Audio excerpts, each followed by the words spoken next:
ലോകത്ത് എല്ലാ സ്ഥലത്തും വ്യക്തിപരമായ സ്പേസിന് വലിയ വാല്യൂ ഉണ്ട്. ഒരു മൊബൈൽ ഫോണുമായിട്ട് എവിടെയും ആ സ്ഥലത്തെ വൈകാരികമായ അവസ്ഥ എന്താണെന്ന് പോലും നോക്കാതെ ഒരാളുടെ പേഴ്സണൽ സ്പേസിലേക്ക് മൊബൈലുമായിട്ട് ഒരു സംഘം ആളുകൾ ഇങ്ങനെ നിൽക്കുകയാണ്, അവരുടെ എല്ലാ പ്രൈവസിനെയും ഇതാക്കിക്കൊണ്ട്.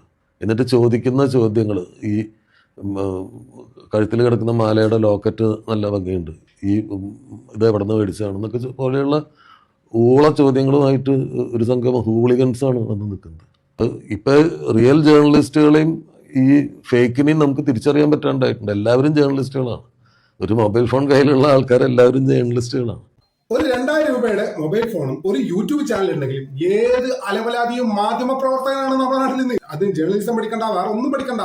ഒരു മൊബൈൽ ഫോണും ഒരു യൂട്യൂബ് ചാനൽ ഉണ്ടായാൽ മതി, മാധ്യമ പ്രവർത്തകനായി. ഉടൻ തന്നെ അവരുടെ ഇൻസ്റ്റാഗ്രാം ബയോയിലേക്ക് ഞാൻ വർക്ക് ചെയ്യുന്നത് മീഡിയയിലാണ്, ഇത്തരത്തിലൊക്കെ പ്രചരണം ഇവരെന്നെ തുടങ്ങുകയാണ്. ഞാൻ മാധ്യമ പ്രവർത്തകനാണ്. എന്താ മാധ്യമ പ്രവർത്തനം? യൂട്യൂബ് ചാനലുണ്ട്, അതുകൊണ്ട് മാധ്യമ പ്രവർത്തകൻ. ഇതാണ് പുതിയ കാലത്തിന്റെ മാധ്യമ പ്രവർത്തകന്റെ അവസ്ഥ. കൂടുതൽ അലങ്കാരം ഉണ്ടാക്കാൻ വേണ്ടി ഇവൻ തുടങ്ങിയ യൂട്യൂബ് ചാനലിന്റെ ഒരു ID കാർഡ് ഉണ്ടാക്കിയിട്ട് ഇവൻ കഴുത്തു കൂടെ കിട്ടുകയും ചെയ്യും. മാധ്യമ പ്രവർത്തകനായി.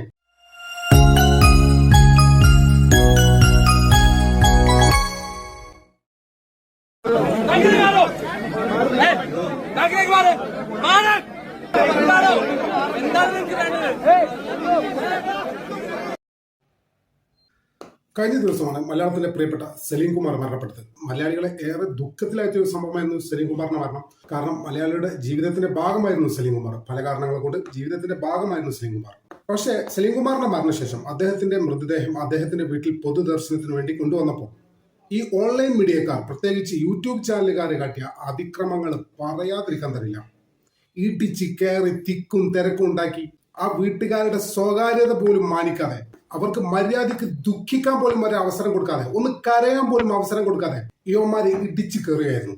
നിലവിലത്തെ കേരളത്തിലെ സാഹചര്യം അനുസരിച്ച് ഏറ്റവും കൂടുതൽ നിയന്ത്രണങ്ങൾ വേണ്ട ഒരു മേഖലയാണ് ഈ യൂട്യൂബ് ചാനലുകൾ. തീർച്ചയായിട്ടും വാർത്തകൾ എത്രയും പെട്ടെന്ന് ജനങ്ങളിൽ എത്തിക്കുന്നതിൽ ഇവർക്ക് വലിയ പങ്കുണ്ട്, അത് സത്യം തന്നെയാണ്. എന്നാൽ അതിന്റെ പേരിൽ മനുഷ്യന്റെ സ്വകാര്യതയും ദുഃഖത്തെയും ചവിട്ടി മെതിച്ചുകൊണ്ടുള്ള ഈ പ്രവണത ഉണ്ടല്ലോ, ഓരോ ദിവസം കഴിയും തോറും കൂടിക്കൂടി വരികയാണ്. പ്രത്യേകിച്ച് ഈ മരണ വീട്, ഹോസ്പിറ്റൽ, ഇങ്ങനെയുള്ള സ്ഥലത്തുള്ള ഇവരുടെ റിപ്പോർട്ടിംഗ് കാണുമ്പോൾ അത് മാധ്യമ പ്രവർത്തനം എന്നതിനപ്പുറം ഒരു കണ്ടന്റ് ഹണ്ടിങ് ആയി മാറിക്കൊണ്ടിരിക്കുകയാണ്. ഒരാളുടെ കുടുംബം, അയാൾ സാധാരണക്കാരനാവട്ടെ സെലിബ്രിറ്റി ആവട്ടെ, അയാളുടെ കുടുംബം ഏറ്റവും ദുഃഖകരമായ ഒരു സാഹചര്യത്തിലൂടെ മുന്നോട്ട് പോയിക്കൊണ്ടിരിക്കുമ്പോൾ അവരുടെ മുഖത്ത് ക്യാമറ കുത്തിക്കയറ്റി പ്രതികരണം നേടുന്ന ഈ വൃത്തികെട്ട ഏർപ്പാടുണ്ടല്ലോ, ഇതൊക്കെ അവസാനിപ്പിക്കണം. നമ്മൾ നേരത്തെ കണ്ട വീഡിയോയിൽ ആ ചെറുക്കൻ ചോദിച്ചിട്ടില്ല, നിങ്ങൾ എന്താണ് നിങ്ങൾക്കൊക്കെ വേണ്ടത്? നിങ്ങളത് ആലോചിച്ച്, ഒരു മകനാണ് ചോദിച്ചത്. അയാൾ ചോദിച്ചത് സത്യല്ലേ? അദ്ദേഹത്തിന്റെ പിതാവ് മരണപ്പെട്ട് കിടക്കുന്നു. അദ്ദേഹത്തെ സംബന്ധിച്ചിടത്തോളം അദ്ദേഹത്തിന്റെ ജീവിതത്തിൽ ഏറ്റവും കൂടുതൽ ദുഃഖിക്കുന്ന ഒരു സമയം. ആ സമയമാണ് നീയൊക്കെ അയാളുടെ സ്വകാര്യതയും അയാളെ സ്വസ്ഥമായിട്ടൊന്ന് ദുഃഖിക്കാൻ പോലും അവസരം കൊടുക്കാതെ അയാളെ സ്വകാര്യതയിലേക്ക് ഇടിച്ചു കയറിയിരിക്കുന്നത്. എന്താണ് നിങ്ങൾക്ക് വേണ്ടത് എന്നുള്ള അദ്ദേഹത്തിന്റെ ആ ചോദ്യം ഉണ്ടല്ലോ, അത് കേവലം ചന്തു സലീം കുമാറില്ല ചോദിച്ചത് നിങ്ങളോട്, ഈ കേരളത്തിലെ മലയാളി സമൂഹം തന്നെയാണ് നിങ്ങളോട് ചോദിക്കുന്നത്. അത് മനസ്സിലാക്കണം. ഇത് യൂട്യൂബ് ചാനലിന്റെ മാത്രം പ്രശ്നമല്ലാതെ ഈ പൊതുജനങ്ങളിൽ ചില കഴുതകൾ ഇങ്ങനെ ഉണ്ട്. മരക്കഴുതകൾ എന്ന് പറഞ്ഞാൽ മരക്കഴുതകൾ. ഇങ്ങനത്തെ കുറെ ടീമുകളുണ്ട് നമ്മുടെ നാട്ടില്. ഇപ്പൊ നമുക്കെല്ലാം അറിയുന്ന കേസാണ് കലാഭവൻ നവാസിന്റെ പെട്ടെന്നുള്ള ഒരു മരണം. നമ്മളെ കേരളത്തെ സംബന്ധിച്ചിടത്തോളം കേരളത്തെ കലാരംഗത്ത് വളരെയധികം ഷോക്കാക്കിയ ഒരു സംഭവമാണ് കലാഭവൻ നവാസിന്റെ മരണം. നവാസ് മരിച്ച ദിവസം നവാസിനെ കാണാൻ വന്ന ജയസൂര്യയുടെ കൂടെ നിന്ന് ഒരുത്തൻ സെൽഫി എടുക്കാൻ ശ്രമിക്കുന്നു. വീർത്തി കേട്ടാൻ എന്നാണ് കേട്ടവൻ. നമുക്ക് ഏതെല്ലാം ഒന്നും കാണാം.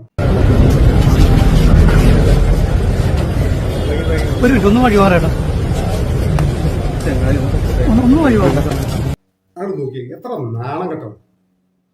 നഴ്സറി കുട്ടികളുടെ അവിടെ പോത്തെ ഇങ്ങനെ നഴ്സറി കുട്ടികൾക്കുള്ള ബോധം പോലും ഇത്ര ടീമിനൊന്നും ഇല്ലാന്ന്. പോത്ത് പോലെ വളർന്നിട്ടുണ്ട്.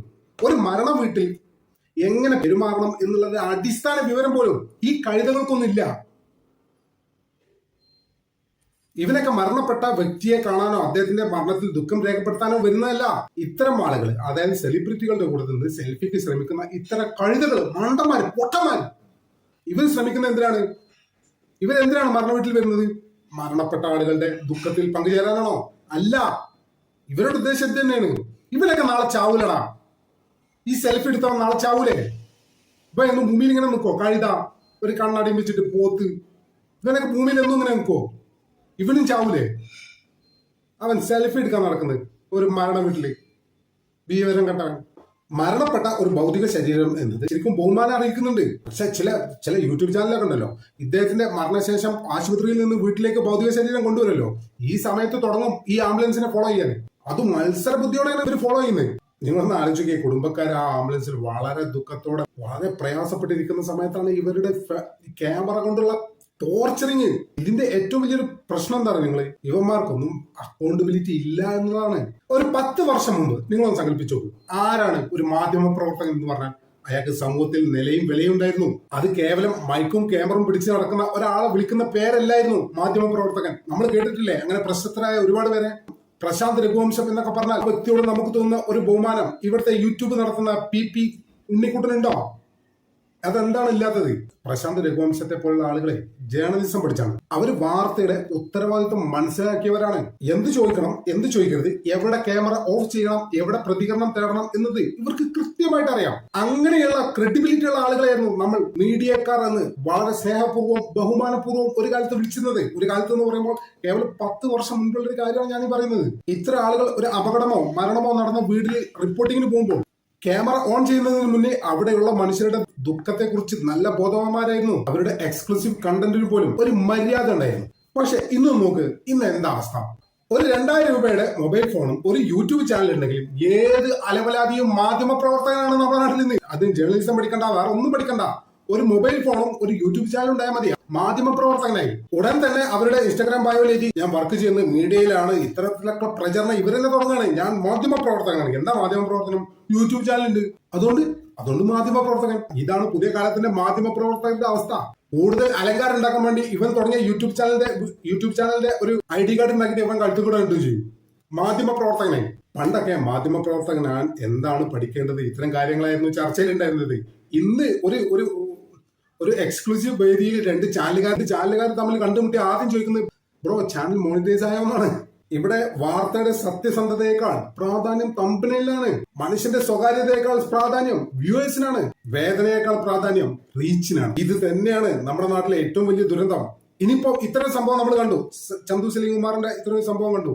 വ്യക്തിപരമായിട്ട് ഞാനും ഇവരുടെ ഈ ബോധമില്ലാത്ത റിപ്പോർട്ടിങ്ങിനും അതിനെ തുടർന്നുണ്ടായ സംഘർഷത്തിനും ഞാനും ഇരയായിട്ടുണ്ട്. വ്യക്തിപരമായിട്ട് ഞാൻ ഇരയായാലും ഞാൻ സാക്ഷിയായിട്ടുണ്ട്.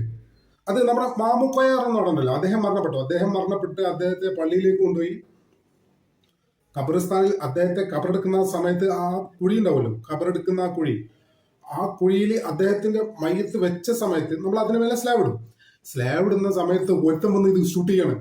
ഞാൻ നേരിട്ട് കണ്ടതാണത്. ആ സമയത്ത് പൊതുവേ ശാന്തനായ വളരെ രസികനായ മാമുക്കോയുടെ മൂത്ത മകൻ നിസാർ ഇവന്റെ ക്യാമറ കണ്ടുപിടിച്ചു, ഇവന്റെ മൊബൈൽ പിടിച്ചു വാങ്ങിച്ചു, ഇറങ്ങി പോണെന്ന് പറഞ്ഞു. തുടർന്ന് ബാക്കിൽ നിന്ന് ആരോ ഇവന്റെ കോളറിന് പിടിച്ച് പുറത്തേക്ക് വിളിച്ചു. പിന്നെ അതൊക്കെ എന്തായി, പിന്നീട് അവന് ഫോൺ കൊടുത്തോ ഇതൊന്നും അറിയില്ല. ഞാൻ പറഞ്ഞു വരുന്നത്, ഇത്തരം ബോധമില്ലായ്മക്ക് ഞാനും സാക്ഷിയായിട്ടുണ്ട്. ഇഷ്ടം പോലെ ഇത്തരം ബോധമില്ലാത്ത ആൾക്കാർ നമ്മൾ സമൂഹത്തിന്റെ പല ഭാഗങ്ങളിൽ നമുക്ക് കാണാൻ പറ്റും.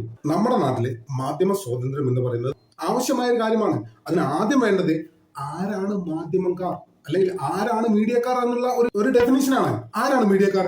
യൂട്യൂബ് ചാനലുള്ള എല്ലാവരും മീഡിയക്കാരാണോ? ഇനി മീഡിയക്കാരാണെന്ന് ഒരു വാദത്തിൽ നമുക്ക് സമ്മതിക്കാം.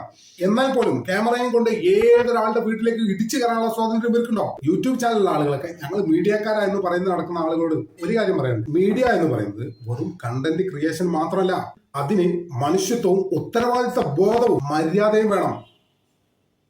ഒരു ക്യാമറ ഉണ്ടെന്ന് കരുതി ആരുടെ സ്വകാര്യതയിലേക്കും ഇടിച്ചു കയറുന്നതല്ല മീഡിയ പ്രവർത്തനം. അത് മനസ്സിലാക്കണം. ഒരു കാലത്ത് നാട്ടുകാർക്കായിരുന്നു ഇമ്മാതിരി ചൊറിയൊക്കെ ഉണ്ടായിരുന്നു. ഇപ്പൊ നാട്ടുകാർക്ക് വലിയ ചൊറിയൊന്നുമില്ല. അതിന്റെ കാരണം എന്താ വെച്ചാൽ നാട്ടുകാർ സിനിമാ നടന്മാരൊന്നും അത്ര വലിയ സംഭവമൊന്നും ഇപ്പോഴത്തെ കാലത്ത് ആരും കാണുന്നില്ല. പണ്ടൊക്കെ ഒരു സിനിമാ നടൻ നമ്മുടെ നാട്ടിലൂടെ നടക്കണം, അയ്യോ ഇത് മറ്റേ സിനിമയെ വിളിച്ച മറ്റേ ചേട്ടനല്ലേ എന്ന് നമ്മൾ ചോദിക്കുമായിരുന്നു. ഇപ്പൊ പോയി ഇത്ര ആളുകൾ വലിയ മൈൻഡൊന്നും ചെയ്യാറില്ല. ഇപ്പൊ നമ്മളൊരു സിനിമാ നടൻ റോട്ടിൽ എവിടെയെങ്കിലും കണ്ടാൽ മറ്റേ സിനിമ അഭിനയിച്ചാണല്ലേ, ഓക്കെ ശരി, ഇത്രയേ ഉള്ളൂ. ഇപ്പൊ ആരും ഇത് മെയിൻ ചെയ്യാറില്ല. നാട്ടുകാർക്ക് ഇത് തോന്നുന്നു കുറച്ചും കൂടി ഒരു ബോധം വന്നു എന്നാണ്. ഒരു കാലത്ത് നാട്ടുകാർ ഇതിന് ഭയങ്കര അലമ്പായിരുന്നു. നമ്മുടെ സുകുമാരൻ ഇല്ലേ, പഴയ നടൻ സുകുമാരൻ, പൃഥ്വിരാജിന്റെ അച്ഛൻ, അയാൾ മരിച്ച സമയത്ത് ഇതുപോലെയുള്ള ട്രോമ പൃഥ്വിരാജ് അനുഭവിച്ചിട്ടുണ്ട്. അതിനെക്കുറിച്ച് മനോജ് കജയൻ ഒരു വീഡിയോയിൽ പറയുന്നുണ്ട്. നമുക്ക് അതുകൊണ്ട് കാണാം. സുകുമാരേട്ടൻ്റെ ഡെഡ് ബോഡി കലാഭവൻ തിയേറ്ററിൻ്റെ വെളിയിൽ പ്രദർശനത്തിന് വെച്ചപ്പോൾ ഭയങ്കര ജനക്കൂട്ടമാണ്. ഓരോ മമ്മൂട്ടി വരുന്നു, മോഹൻലാൽ വരുന്നു, ആൾക്കാർ ആരവും ബഹളവും ആണ്. ആളുകൾക്ക് ഈ മരണ വീടാണോ അതൊന്നും അറിയില്ല, ഭയങ്കര ബഹളമല്ലേ, ഇവരെ കാണുന്ന ആരാധനയുണ്ട്. അപ്പോൾ ഞാനിങ്ങനെ ഇറങ്ങി ബോഡിയുടെ എത്തിയപ്പോൾ ഇന്ദ്രൻ ഇങ്ങനെ നോർമലി എല്ലാവരെയും ഒന്ന് വിഷ് ചെയ്യുന്നുണ്ട്. പൃഥ്വിരാജ് ഇങ്ങനെ ഈ ഒരു നിൽപ്പ് ആരും നോക്കുന്നുമില്ല. ഒരു സ്പെക്സ് വെച്ചിട്ടുണ്ടെന്ന് കണ്ണാടി ഇങ്ങനെ നിൽക്കുന്നു. ഞാനിത് മൈ സ്റ്റോറിയുടെ സെറ്റിൽ വെച്ച് ഈ ഇൻസിഡന്റ് എടുത്തിട്ടു. ഞാൻ മോനെ രാജു, ഞാൻ നിന്നെ ആദ്യം കാണുന്നത് സുഖേട്ടൻ്റെ മൃതശരീരത്തിൻ്റെ അരികിലാണ്.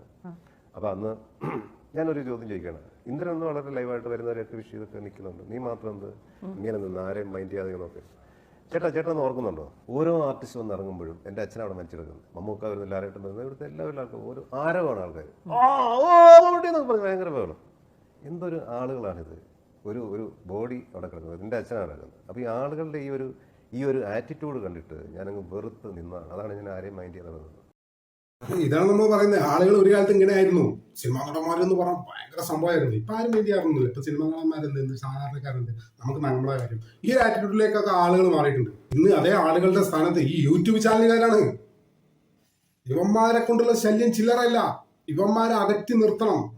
പല അവസരത്തിലും യുവന്മാരുടെ ദ്രോഹം നമ്മൾ കണ്ടിട്ടുണ്ട്. മോഹൻലാലിന്റെ അമ്മ മരിച്ച സമയത്ത് നമ്മൾ കണ്ടിട്ടുണ്ട്.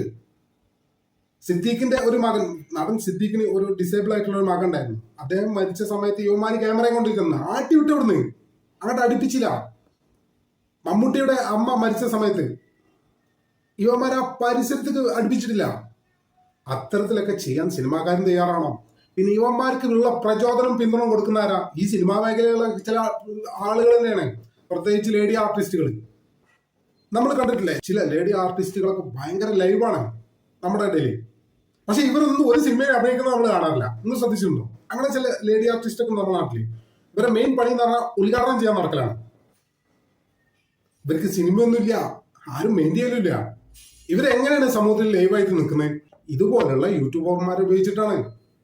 അങ്ങനെ ചില നടികളൊക്കെ നമുക്കുണ്ട്. നമുക്കെല്ലാവർക്കും അറിയാം ഇത് ആരാന്നൊക്കെ.